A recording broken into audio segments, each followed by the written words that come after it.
ESDO promote প্রকল্প জীবন দক্ষতা session বিষয় আমার অধিকার। যুব বন্ধুরা, জীবন দক্ষতা সেশনের শুরুতেই আপনাদের শুভেচ্ছা ও স্বাগত জানাচ্ছি। নিশ্চয়ই আপনারা সকলেই ভালো আছেন।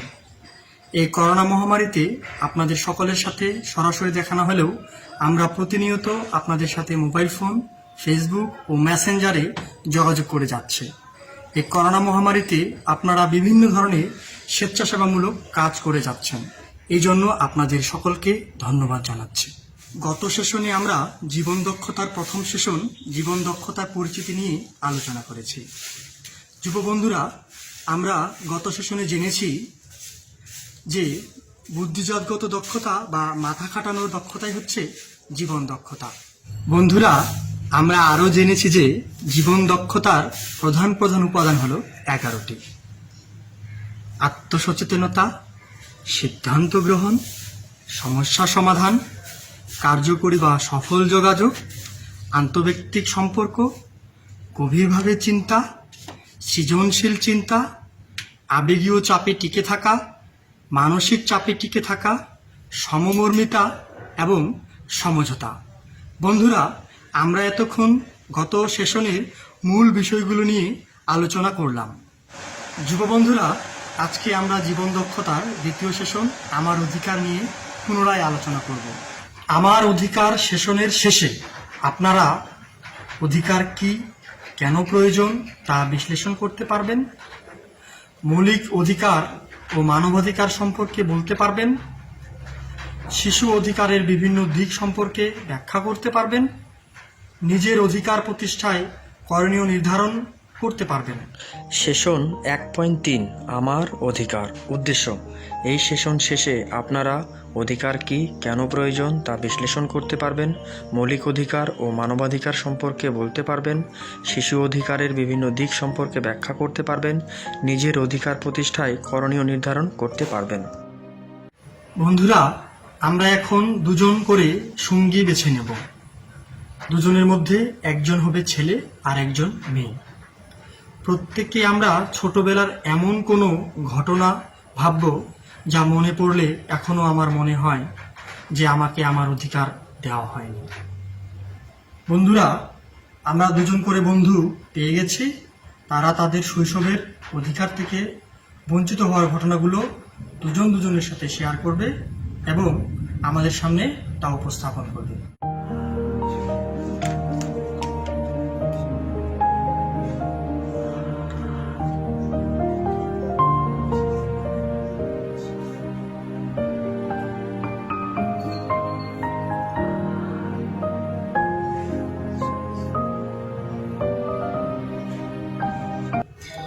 বন্ধুরা, আমার বন্ধু কৃষ্ণচন্দ্র তার ছোটবেলায় সকল সহপাঠীরা সাইকেল চালাতো।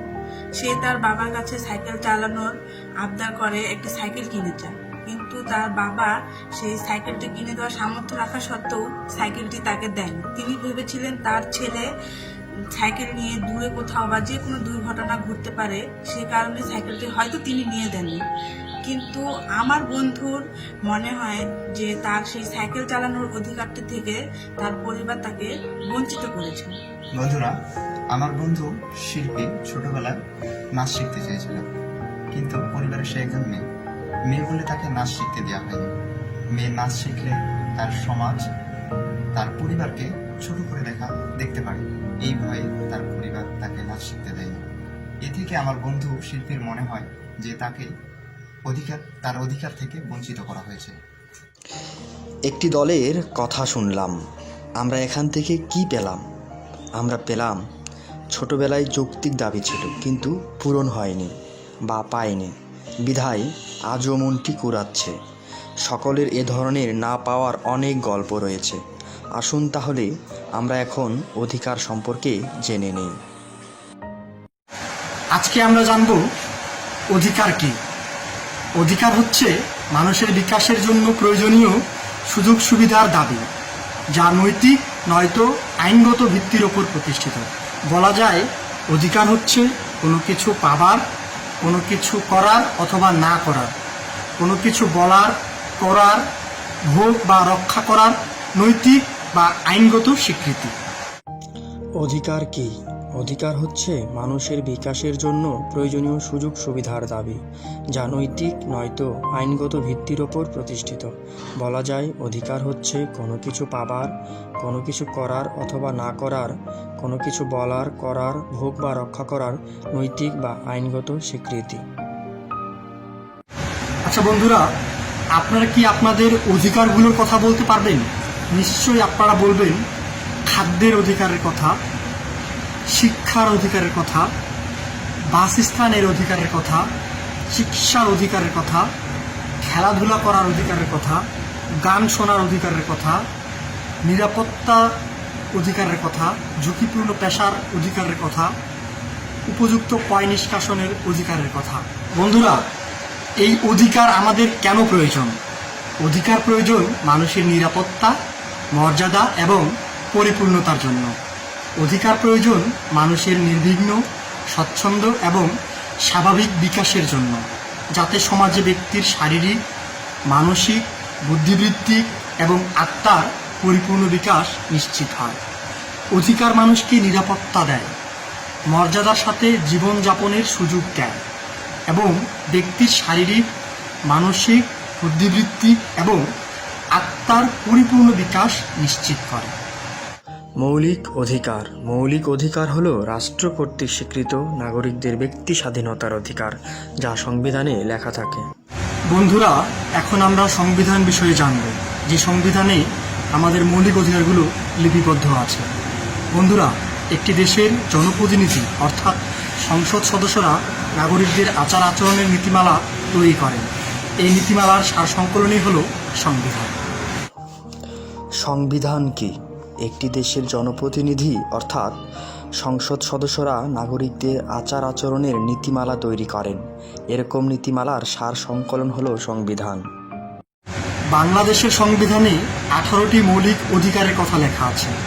এর মধ্যে উল্লেখযোগ্য মৌলিক অধিকারগুলো হলো আইনের চোখে সবাই সমান, জাতি, ধর্ম, বর্ণ, গোত্র, নারী পুরুষ নির্বিশেষে সকলে সমান, সরকারি চাকরি লাভের ক্ষেত্রে সকলে সমান সুযোগ পাবে, আইনের আশ্রয় লাভের অধিকার, আইন অনুযায়ী জীবন ও ব্যক্তি স্বাধীনতা থেকে কাউকে বঞ্চিত করা যাবে না, কারণ না জানিয়ে গ্রেফতার করা এবং কাউকে আইনের নির্ধারিত সময়ে বেশিক্ষণ আটক রাখা যাবে না, চলাফেরার স্বাধীনতা, চিন্তা ও বিবেকের স্বাধীনতা এবং বাক স্বাধীনতার অধিকার, পেশা গ্রহণের স্বাধীনতা, তথ্যের অধিকার। বাংলাদেশের সংবিধানে 18টি গুরুত্বপূর্ণ মৌলিক অধিকারের কথা লেখা আছে। এর মধ্যে উল্লেখযোগ্য মৌলিক অধিকারগুলো হলো আইনের চোখে সবাই সমান, জাতি, ধর্ম, বর্ণ, গোত্র, নারী পুরুষ নির্বিশেষে সকলে সমান, সরকারি চাকরি লাভের ক্ষেত্রে সকলে সমান সুযোগ পাবে, আইনের আশ্রয় লাভের অধিকার, আইন অনুযায়ী জীবন ও ব্যক্তি স্বাধীনতা থেকে কাউকে বঞ্চিত করা যাবে না, কারণ না জানিয়ে গ্রেপ্তার করা এবং কাউকে আইনের নির্ধারিত সময়ের বেশিক্ষণ আটক রাখা যাবে না, চলাফেরার স্বাধীনতা, চিন্তা ও বিবেকের স্বাধীনতা এবং বাক স্বাধীনতার অধিকার, পেশা গ্রহণের স্বাধীনতা, তথ্যর অধিকার। সংবিধানে জাতি, ধর্ম, বর্ণ, গোত্র, নারী পুরুষ নির্বিশেষে সবার সমান অধিকারের কথা বলা আছে। এই অধিকার প্রতিকারের উপায়ও বলে দেওয়া আছে। কোনো নাগরিকের মৌলিক অধিকার ভঙ্গ হলে তিনি বাংলাদেশ সুপ্রিম কোর্টের হাইকোর্ট ডিভিশনে রিট পিটিশন মামলা রুজু করতে পারেন। বাংলাদেশের সুপ্রিম কোর্টের হাইকোর্ট বিভাগ ওই অধিকার দেওয়ার জন্য আদেশ দিতে পারেন। রিট হচ্ছে উচ্চ আদালতের এমন একটি ক্ষমতা যার মাধ্যমে কাউকে বা সরকারকে কোনো কিছু করতে বলা হয় বা কোনো কিছু করা থেকে বিরত থাকতে বলা হয়। এবার আমরা মানবাধিকার সম্পর্কে জানব। মানুষ হিসেবে মানুষের অধিকারই হলো মানবাধিকার, অর্থাৎ মানবাধিকার বলতে সেই সকল অধিকারকে বোঝায় যা জন্মগতভাবেই মানুষের। মানবাধিকার হলো জাতি, ধর্ম, বর্ণ, লিঙ্গ নির্বিশেষে সকল মানুষের অধিকার, যেখানে মানুষ হিসেবে সকলেই সমান অধিকার পাওয়ার যোগ্য। মানবাধিকার কি? মানুষ হিসেবে মানুষের অধিকারই হলো মানবাধিকার। অর্থাৎ মানবাধিকার বলতে সেই সকল অধিকারকে বোঝায় যা একান্তভাবে মানুষের। মানবাধিকার জাতি, ধর্ম, বর্ণ, লিঙ্গ নির্বিশেষে সকল মানুষের অধিকারকে ধারণ করে, যেখানে মানুষ হিসেবে সকলেই সমান মর্যাদা পাওয়ার যোগ্য। জাতিসংঘ 1948 সনের 10ই ডিসেম্বর সার্বজনীন মানবাধিকার ঘোষণা প্রদান করে। এই সার্বজনীনতাই বা ইউনিভার্সালিটি হচ্ছে মানবাধিকার সনদের মূল মর্ম। আন্তর্জাতিকভাবে স্বীকৃত মানুষের মৌলিক অধিকারসমূহ হচ্ছে মানবাধিকার। মানবাধিকার সকলের, এটি মানুষ জন্মের সাথেই লাভ করে। মানবাধিকার কেউ কেড়ে নিতে পারবে না। মানবাধিকার ভেঙে বা খণ্ড করে দেওয়া যাবে না। মানবাধিকার ঘোষণায় 30টি ধারা রয়েছে। ধারা 2 থেকে 18 নাগরিক বা সামাজিক অধিকার, 19 থেকে 21 রাজনৈতিক অধিকার, 22 থেকে 26 অর্থনৈতিক অধিকার, 27 থেকে 28 সাংস্কৃতিক অধিকার সম্পর্কিত বিষয়সমূহ প্রতিফলিত হয়েছে। জাতীয় যুবনীতি 2017 ভিশন বাংলাদেশের উন্নয়ন ও গৌরব বৃদ্ধিতে সক্ষম, নৈতিক ও মানবিক মূল্যবোধ সম্পন্ন আধুনিক জীবনমনস্ক যুব সমাজ। মিশন জীবনের সর্বক্ষেত্রে যুবদের প্রতিষ্ঠার লক্ষ্যে তাদের প্রতিভার বিকাশ ও ক্ষমতায়ন নিশ্চিত করা। মূল্যবোধ বাংলাদেশের সংবিধান ও প্রচলিত আইনের প্রতি শ্রদ্ধা, ইতিহাস ঐতিহ্য সম্পর্কে সচেতনতা, দেশপ্রেম ও মুক্তিযুদ্ধের চেতনা ধারণ। জাতীয় সংস্কৃতির লালন ও সংরক্ষণ, সকল ধর্ম, বর্ণ ও জাতিসত্তার মানুষের প্রতি শ্রদ্ধা পোষণ। লিঙ্গভেদে সকল মানুষের সমতা বিধান ও সাম্প্রদায়িক ও গণতান্ত্রিক চেতনাবোধ এবং নেতৃত্বের বিকাশ সাধন। ন্যায় ও সততার প্রতি অঙ্গীকারবোধ, সহিংসতা ও ইতিবাচক মনোভাব। মানবাধিকার ও মানবিক বিষয়াবলীর প্রতি শ্রদ্ধাবোধ। উদ্দেশ্য যুবদের ন্যায়নিষ্ঠ, আধুনিক জীবনবোধ সম্পন্ন, আত্মমর্যাদাশীল ও ইতিবাচক মানুষ হিসেবে গড়ে তোলা। যুবদের অন্তর্নিহিত সম্ভাবনা বিকাশের অনুকূল পরিবেশ সৃষ্টি করা। যুবদের মানব সম্পদে পরিণত করা। যুবদের মানসম্পন্ন শিক্ষা, স্বাস্থ্য ও সার্বিক নিরাপত্তা নিশ্চিত করা। যুবদের যোগ্যতা অনুযায়ী পেশা ও কর্মের ব্যবস্থা করা।